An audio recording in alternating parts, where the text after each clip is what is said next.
अपनी पर्सनालिटी को डेवलप करने के लिए और अपने गोल्स को अचीव करने के लिए मैं इस वीडियो में ऐसी 9 टॉपिक हेडिंग को एक्सप्लेन करूंगी, मे बी आपको हेल्प करें।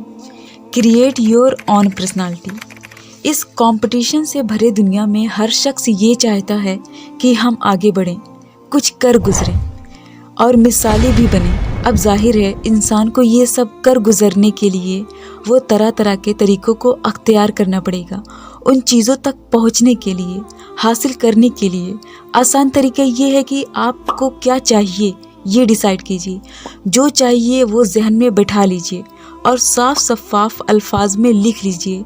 जो चाहिए उसे कब तक हासिल करना है उसे भी लिख लीजिए। और इन सबको हासिल करने के लिए जो करना है, इन सारे कामों को नोट कर लीजिए और उसके फ़ौरन कोशिश में और दौड़ धूप करना शुरू कर दीजिए। डेली कुछ ना कुछ ज़रूर कीजिए।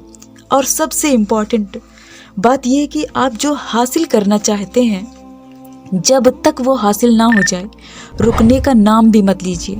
बिलीव ऑन योर सेल्फ और यकीन रखिए कि मैं जो चाह रहा हूँ या जिस चीज़ की हिम्मत कर रहा हूँ, मुझ में वो सब कर गुजरने की या हासिल करने की सलाहियत है।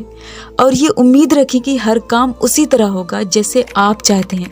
आपका काम है भरपूर कोशिश करना और लगे रहना, और बाकी सब रब पर छोड़ दीजिए। और सेकंड आता है सेल्फ अवेयरनेस।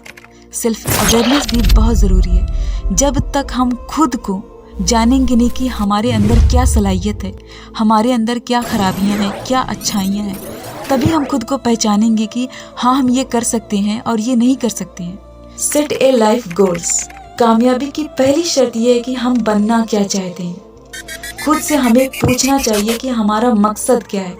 तो हासिल करने के लिए खुद ऑर्गेनाइज करना होगा, उसके लिए जद्दोजहद करना होगा, अपनी बहुत सी ऐसी पसंदीदा चीज़ों को छोड़ना होगा। क्योंकि जो हासिल करने की चाह रखते हैं सिर्फ ख्याली पुलाव पकाने से नहीं पक जाते हैं।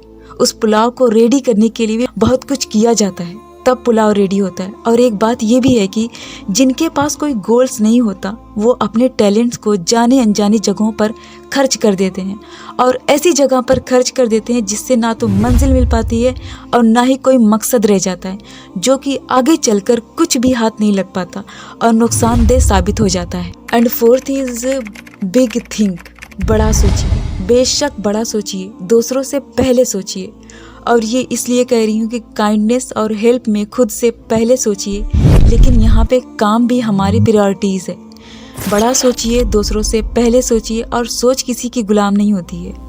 गुलाम वो होते हैं जो सोचते नहीं हैं। अगर हम आज कुछ नहीं हैं तो इसका मतलब ये है कि हमने अपने बारे में अभी तक कुछ सोचा नहीं है। सोच ही ये तय करती है कि हम क्या बनेंगे, क्योंकि हम जैसा सोचते हैं वैसा ही बोलते हैं, और जैसा बोलते हैं वैसा ही अमल करते हैं, और जैसा अमल करते हैं वैसा ही आदतें पड़ती हैं, और जैसी आदतें होती हैं वैसा ही हमारा किरदार बनता है।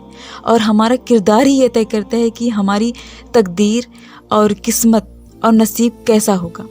Fifth, positive thinking. एक बात ये भी जान लीजिए कि कोई भी चीज़ अच्छी या बुरी नहीं होती, बल्कि हम जिसके बारे में जैसा सोचते हैं वो वैसे ही होती है। अब एक मिसाल ये भी ले लीजिए, मौसम वैसा ही रहेगा जैसा ऊपर वाला चाहेगा। फॉर एग्जाम्पल, मैं गर्मी को देखकर परेशान रहूं और तूफ़ान देखकर रोऊं तो मौसम बदल तो नहीं जाएगा। इसलिए खुदा के बनाए हुए हर मौसम का मज़ा लीजिए और इसी में ही खुशी का रास्ता ढूंढिए। क्योंकि मैंने देखा है लोग उन बातों पर रो रो कर शिकायत करके अपना वक्त बर्बाद कर देते हैं जिन्हें वो बदल नहीं सकते। सिर्फ इसी वजह से वो लोग काम में भी फोकस नहीं कर पाते। पॉजिटिव थिंकर उन कामों पे पूरा वक्त लगाते ही नहीं है जिन्हें वो नहीं कर सकते हैं, और जिन्हें वो कर सकते हैं वो उन पे फोकस करते हैं। 6, make a diary. Daily life में जो कुछ आपके साथ हो रहा है उसे अपनी डायरी में नोट कर लीजिए। डायरी बनाने का एक फ़ायदा ये होता है कि जो कुछ आप सोचते हैं और जो कुछ देखते हैं आपके जहन में वही चल रहा होता है। As we put this things down on paper, it develops our ability to write. There is something that can make us a writer. 7th, get used to being happy. आपका खुश रहना बहुत ज़रूरी है। उसके अलावा जब आप खुश रहते हैं तो आपके हर काम में इम्प्रूव होता है, अच्छा महसूस होता है, अच्छा सोचते हैं, अच्छी सोच आती है और इंसान हेल्दी भी रहता है। 8th, do something special. जो कुछ अभी तक करते आए हैं अगर वही करेंगे तो वही मिलेगा, लेकिन कुछ खास चाहते हैं तो कुछ खास करना होगा। अपने कामों में थोड़ी टाइम टू टाइम चेंजेस लानी भी ज़रूरी है। ज़िंदगी एक मुकाबला है, यहाँ सबसे माहिर खिलाड़ी ही जीत हासिल कर सकता है। काम करते वक्त ये सोचना चाहिए कि इसे और ज़्यादा कैसे बनाएं। जिस सफ़र में लोग थक जाते हैं और पीछे हट जाया करते हैं, वहाँ कदम ज़्यादा बढ़ाना चाहिए और वहीं जमे रहना चाहिए। And 9th, make your self ideal. You can become an ideal in the society. जब आपका बैकग्राउंड यानी दोस्त अहबाब अच्छे इखलाक के हों, क्योंकि जिस शख्स का जैसा दोस्त होता है वो भी वैसे ही होता है, लेकिन ज़्यादा रोल खुद का होता है। वो एक बहुत मशहूर मिसाल है ना, संगते सोबत सोबते असर, यानी इंसान जैसी महफिल में बैठता है वैसे ही हो जाता है। अपने अजीज़ों रिश्तेदारों का खास ख्याल रखें, उनसे नरमी से पेश आएं, उनके दुख और दर्द में शरीक हों, बड़ों का एहतराम करें और छोटों के साथ मोहब्बत और शफकत का बर्ताव करें। बुरा चाहने वालों को भी बद्दुआ ना दें, बल्कि उनकी हिदायत की दुआ करें।